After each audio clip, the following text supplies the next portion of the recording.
جس کیریکٹر کا ہم مظاہرہ کر رہے ہیں، اگر ہم اسرائیل پر اعتراض کرنے کی بجائے، ٹرمپ پر اعتراض کرنے کی بجائے، مودی پر اعتراض کرنے کی بجائے اپنے گریبان میں جھانکیں تو ہمارے سامنے تمام سوالوں کے جواب بھی آ جائیں گے، اور ٹرمپ کی تقریر اور ٹرمپ کے اس اعلان کی وجہ بھی سامنے آ جائے گی۔ اور میں تو آج اس ایوان میں یہ جرات کرتے ہوئے ٹرمپ کا شکریہ ادا کرنا چاہتا ہوں کہ اس نے یہ اعلان کر کے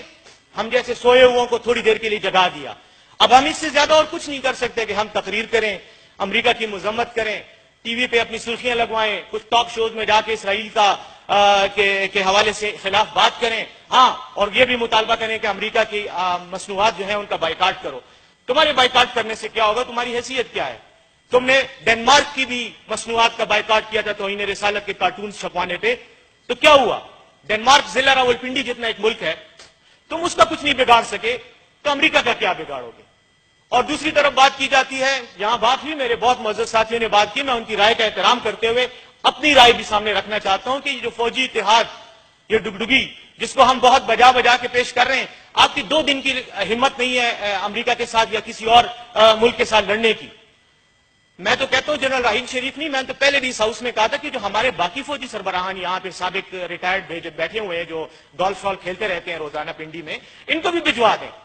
بہتر ہے یہ بھی وہاں چلے جائیں، بگاڑنے میں انہیں کچھ نہیں ہے، تنخواہیں لے کر آ جائیں گے، اور وہ بھی ایک مذاق بن کر۔ اور ہم نے پتہ نہیں کیوں ہم اس غلط فہمی میں مبتلا ہے، میرے خیال میں ہمارا یہ وقت ہے کہ ہم ان غلط فہمیوں سے نکل آئیں اور حقیقت کی دنیا کا سامنا کریں۔ حقیقت کی دنیا یہ ہے کہ آپ اسرائیل کے خلاف بات کرتے ہیں، اسرائیل کو بنانے والے، اسرائیل کو سپورٹ کرنے والے اس وقت دنیا پہ حکومت کر رہے ہیں، چاہے کسی کو یہ اچھے لگے یا برے لگے، اور آپ ان کے محکوم ہیں۔ میں بائیکاٹ کرنے والے اپنے تمام ساتھیوں سے کہتا ہوں کہ صرف جو ہمارے سینٹ کے یہاں ارکان ہیں جن کے 5 سال کے 2 سال کے امریکہ کے ویزے لگے ہوئے ہیں، امریکہ کی چیزوں کو تو خریدنا چھوڑو، ان ویزوں کو ہی پھاڑ کے پھینک دو۔ میں تو نہیں کروں گا، میرے پاس بھی 2 سال کا ویزا ہے، میں تو اپنا ویزا نہیں پھاڑوں گا۔ کسی میں کیریکٹر ہے تو یہ کر کے دکھا دو، باقی لوگوں کو چھوڑو کہ امریکہ کی دوائیاں نہ خریدیں، امریکہ کے کمپیوٹر نہ خریدیں۔ تم لوگوں نے اپنے آپ کو اس طرح کی باتیں کر کے مذاق بنا دیا۔ کہیں پہ 4 مولویوں کو تو تم اٹھا نہیں سکے وہاں فیض آباد سے، وہ روز تمہیں گالیاں دیتے تھے، تمہیں قتل کے فتوے دیتے تھے، کسی نے کیا کر لیا اس کا؟ الٹا اس کو پیسے دے کر بھجوا دیا گھر۔ مطلب اس جس نے جو ایک نیشنل مزاحی قوم کو، ہم نے پوری قوم کو ہم نے مذاق بنا دیا۔ اور جہاں تک تعلق ہے اس بات کا کہ امریکہ، چیئرمین صاحب، یہ کوئی میری کہنے کی بات نہیں ہے، آپ 1920s دوسری جنگ عظیم کے، پہلی جنگ عظیم اور دوسری جنگ عظیم کے دوران جو دنیا کے حالات تھے وہ آپ دیکھ لیں۔ اسرائیل اربوں نے بنوا کے دیا ہے یہودیوں کو۔ آپ کا حجاز میں جو خلیفہ جو بادشاہ تھا مسلمان حسین، اس کے ایگریمنٹس ہیں ریکارڈ پر، اگر کسی نے نہیں پڑھے تو میں اس کو کتابوں کا اور ان تھیسیز کا اور اس ریسرچ آرٹیکلز کا حوالہ دے دوں گا، جا کے پڑھ لے، جو اس نے برٹش گورنمنٹ کے ساتھ کی ہے کہ میں عثمانیوں کو یہاں سے حجاز سے نکال دو، ہمیں ہیلپ کرو، ہمیں پیسہ دو، ہمیں اسلحہ دو، ہم عثمانیوں کو نکالیں گے۔ دوسری طرف آپ کے جو عراق اور اربیل اس علاقے کے جو حکمران تھے، وہ بذات خود ان کے ساتھ الگ سے معاہدے کر رہے تھے انگریزوں کے ساتھ۔ آپ کی فلسطینیوں نے 1940s میں 1930s میں اپنی زمینیں بیچتے تھے، اور اسرائیل کا ایک پریزیڈنٹ ہے جو سب سے پہلا جو پریزیڈنٹ اسرائیل کا بنا اور جس نے حلف لیا اور بعد میں حکومت بھی کی اسرائیل پہ، اس کی بایوگرافی پڑھ لیں، اس کی آٹو بایوگرافی پڑھ لیں۔ اس نے اپنی سوانح حیات میں لکھا ہے کہ میں یروشلم میں ہوتا تھا، اسرائیل کی ایک پولیٹیکل پارٹی کا اور ایک سیکشن کا ہیڈ تھا وہ، اور وہ کہتا تھا عرب آ کر اپنی جائیدادیں ہم پر بیچنے کے لیے ہماری منتیں کرتے تھے کہ خدا کے لیے ہم سے خرید لو، کیونکہ اس وقت یورپ سے پیسہ آ رہا تھا، اور یہ سارے عرب زمینیں بیچ رہے تھے، اپنی پراپرٹیز بیچ رہے تھے۔ آج کہتے ہیں ہم پر قبضہ ہو گیا، ہمارے ساتھ ظلم ہو گیا۔ اور کون سا اسلامی ملک ہے سوائے پاکستان کے جس کی یہ خواہش نہیں ہے کہ وہ اسرائیل کے ساتھ تعلق بنائے؟ کتنے ملکوں کے، مسلمان ملکوں کے وہاں سفارت خانے، ایک ہم پر عذاب نازل ہوا ہے کہ ہم نے نہیں کرنا کیونکہ ہم اگر اسرائیل کا نام بھی لیتے ہیں تو ہمیں کفر کے فتوے لگ جاتے ہیں۔ مطلب کس دنیا میں ہم رہ رہے ہیں؟ مجھے نہیں سمجھ آتی کہ ہم کس منہ سے آج اٹھ کر یہ کہہ رہے ہیں کہ ہم مسلمان ہیں، اور ہم نے ابھی یہاں پہ میں بڑا محظوظ ہوا یہ بات سن کر کہ ہمارے میزائل ہیں، ہم میزائل پھینک دیں گے، اور تمہارے میزائل بھی انہی کے پرزوں سے بنے ہوئے ہیں، کیا پتہ انہیں 2 نمبر پرزے تمہیں لگا کے دیے ہوں، تو بٹن دباؤ گے وہ تمہارے اپنے اندر یہاں پہ پھٹ جائیں گے۔ سر بات یہ ہے کہ ہم ایک خواب خرگوش کا مزہ لینے والی قومیں ہیں، اور ہم نے مذاق بنا دیا ہے اپنا۔ اور علامہ اقبال نے آج سے بہت عرصہ پہلے یہ بات کی تھی کہ تقدیر کے قاضی کا یہ فتویٰ ہے ازل سے، ہے جرم ضعیفی کی سزا مرگ مفاجات۔ تو آج آپ مرگ مفادات کا شکار ہو، سارے مر چکے ہو۔ اگر کوئی یہ کہتا ہے کہ ہم یہ کر دیں گے وہ کر دیں گے، ابھی میرے بھائی نے یہاں بات کی اسرائیل کے حوالے سے کہ ہم اس امتحان، اب ہمارا امتحان ہے، کون سا امتحان؟ امتحان گزر گیا، آپ غیر حاضر تھے اس میں، آپ فیل ہو چکے ہو، اور اب دوسرا چانس بھی نہیں ہے سپلیمنٹری کا پرچہ دینے کا۔ دنیا کی قیادت اللہ نے کسی اور کے حوالے کر دی ہے۔ اور آج میں تاریخی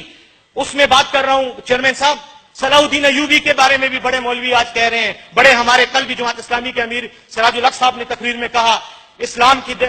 ڈیفنس ان سے کروا رہے ہیں، ان کی تاریخ کے حوالے دیتے ہیں۔ میں آخری میں صرف یہ بات کہنا چاہ رہا ہوں،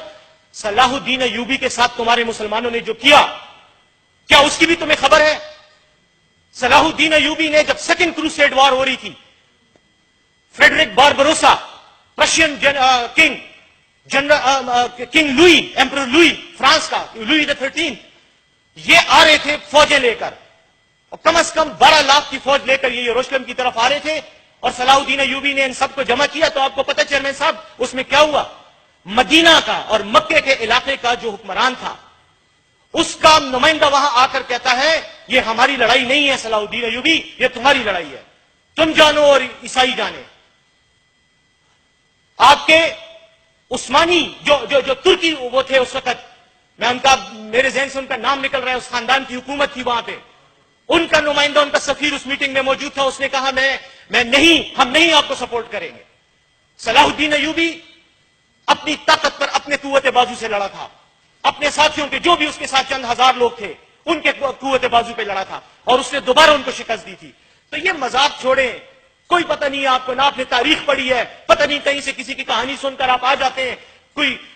فلم دیکھ کر آ جاتے ہیں اور آ کر یہاں پہ تقریریں کرتے ہیں آپ کے مسلمانوں نے بڑا تیر مارا۔ آپ کے مسلمانوں نے تیر مارے ہیں ضرور، لیکن اپنے لوگوں کی پاؤں پہ کلاڑیاں ماری ہیں۔ جب جنگ کا وقت آتا ہے تو آپ لوگ ایک دوسرے کے ساتھ ذاتی قبائلی اناد اٹھاتے ہو۔ اس کو بارے میں یہ کہتے تھے چیئرمین صاحب، صلاح الدین ایوبی کے منہ پر انہوں نے کہا کہ تم عرب نہیں ہو، تم تو کرد ہو، ہم تمہاری قیادت میں کیوں تلواریں چلائیں؟ یہ وہ قوم ہے۔ چیئرمین صاحب، جب ہلاکو خان کی فوجیں آئیں اور پوری اسلامی دنیا کو تباہ برباد کر دیا، تو سیف الدین قدس اور رکن الدین بیبرس، یہ وہ دو لوگ تھے جنہوں نے اس کا مخالفت کی۔ انہوں نے ان کی سپورٹ اس لیے نہیں کی کہ آپ مسلمان، آپ عرب نہیں ہو، نان عرب ہونے کی وجہ سے ان کی سپورٹ نہیں کی۔ ان کے خلاف لوگوں نے فتوے دیے، صرف اور صرف امام ابن تیمیہ وہ شخص تھے، وہ شخصیت تھے جنہوں نے ان کو سپورٹ کیا اور ان کے حق میں فتوے دیے۔ تو یہ تو وہ مسلمان ہیں، آپ ان سے توقع کرتے ہو۔ اب آخر میں اس کا حل بتاتا ہوں۔ یہاں پر پارلیمنٹ کے جوائنٹ سیشن کی بات ہوئی، یہاں پر سینٹ کے سیشن کی بات ہوئی، یہاں پر اسلامی سربراہی کانفرنس کی بات کی قائد صاحب نے۔ میں ایک بڑی سمپل سی تجویز پیش کرتا ہوں، آپ جائیں، آپ رومن پوپ سے ریکویسٹ کریں، آپ جرمنی سے، امریکہ سے، روس سے ریکویسٹ کریں، جو عیسائی ہیں، جو نان مسلم ہیں، جو آپ کی نظر میں کافر ہیں، جو دوزخ میں جائیں گے، جائیں ان سے ریکویسٹ کریں، وہ آپ کی گردن چھڑائیں گے یہودیوں سے، وہ آپ کی گردن آزاد کروائیں گے ان سے، اسی طرح، بالکل اسی طرح جس طرح بوسنیا میں سربین ذات کی عورتوں کو ریپ کر رہے تھے، آپ کی مسجدوں کو ویران کر رہے تھے، اور آپ صرف کہانیاں سنا رہے تھے، آپ صرف جلسوں میں تقریریں کر رہے تھے، اسی طرح جس طرح نیٹو کی فوج آئی انہوں نے بوسنیوں کو آزاد کروایا، مسلمانوں کو آزاد کرایا۔ جائیں ان سے ریکویسٹ کریں، آپ اس قابل ہیں کہ آپ عیسائی آزاد کرائیں، آپ کو نان مسلم آزاد کرائیں۔ آزادی کی باتیں اور غیرت کی باتیں یہاں نہ کریں۔